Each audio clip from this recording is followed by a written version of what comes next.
Friends, welcome back to Judy's cooking diary. இன்னைக்கு நம்ம சேனல்ல ஒரு சிம்பிளான பராத்தா ரெசிபி பார்க்க போறோம். ஈஸியான ஸ்டஃபிங் வச்சு எப்படி செய்யறதுன்னு பார்க்கலாம்.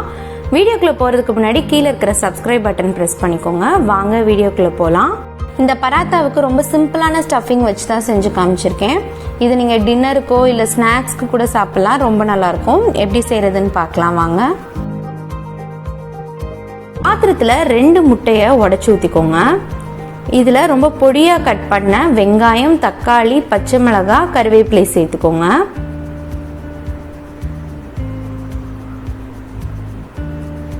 நல்லா மிக்ஸ் பண்ணிக்கோங்க.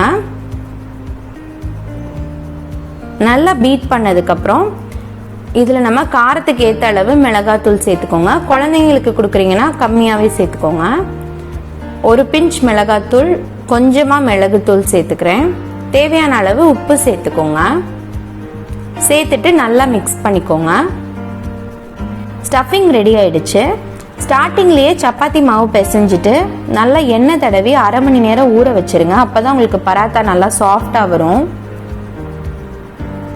இதுல 4 உருண்டையை நான் ரெடி பண்ணி வச்சிருக்கேன். ரொம்ப சின்ன சின்ன உருண்டையாவும் போட்டுறாதீங்க, ஸ்டஃபிங் வச்சா வெளியில வந்துடும். ஸோ இந்த மாதிரி மீடியம் சைஸ்ல உருட்டி வச்சுக்கோங்க. இப்போ சப்பாத்தி தேய்ச்சிடலாம். சப்பாத்தி பார்த்தீங்கன்னா நல்லா திக்காவும் இருக்கக்கூடாது, மெல்லிசா தான் இருக்கணும். ஏன்னா திக்கா இருந்துச்சுன்னா உங்களுக்கு குக் பண்ணி வர்றப்ப ஹார்ட் ஆயிரும் பராத்தா. ஸோ மெல்லிசாவே தேய்ச்சிக்கோங்க.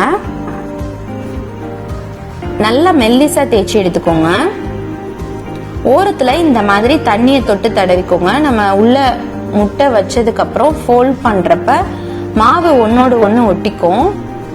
எக்ஸாக்டா ரவுண்டா தேய்க்கணும்னு அவசியம் இல்லை. உங்களுக்கு எப்படி ஷேப்ல வருதோ அந்த மாதிரி பண்ணிட்டு நடுவுல 2ல இருந்து 3 ஸ்பூன் அளவுக்கு நம்ம முட்டை கலந்து வச்சிருக்கோம்ல, அதை சேர்த்துக்கலாம்.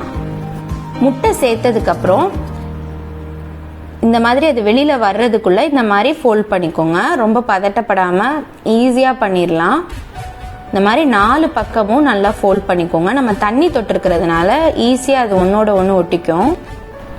4 பக்கமும் நல்லா ஃபோல்ட் பண்ணதுக்கு அப்புறம் கேர்ஃபுல்லா தோசைக்கல்ல போட்டு கொஞ்சமா எண்ணெய் ஊற்றி குக் பண்ணி எடுத்துக்கோங்க. இதுல நெய் கூட சேர்த்துக்கலாம், நல்லா வாசனையா இருக்கும்.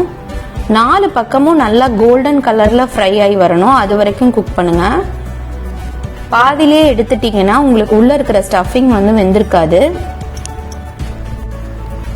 4 பக்கமும் நல்லா கோல்டன் ப்ரௌன் ஆனதுக்கு அப்புறம் இதை நீங்க கெச்சப் கூட இல்ல தயிர் கூட வச்சு சாப்பிடலாம். ரொம்பவே சூப்பரா இருக்கும். பிளெயினா அப்படியே கூட சாப்பிட்டுக்கலாம், ஏன்னா ஸ்டஃபிங் இருக்கிறதுனால. கண்டிப்பா உங்க வீட்டுல ட்ரை பண்ணி பாருங்க. முகலாய் எக் பராத்தா செஞ்சு பார்த்துட்டு எப்படி இருக்குன்னு எனக்கு கமெண்ட்ல சொல்லுங்க. நான் உங்களை இன்னொரு இன்ட்ரெஸ்டிங்கான ஒரு ரெசிபி வீடியோல மீட் பண்றேன். அது வரைக்கும் ஸ்டே டியூன். தேங்க்ஸ் ஃபார் வாட்சிங். பை.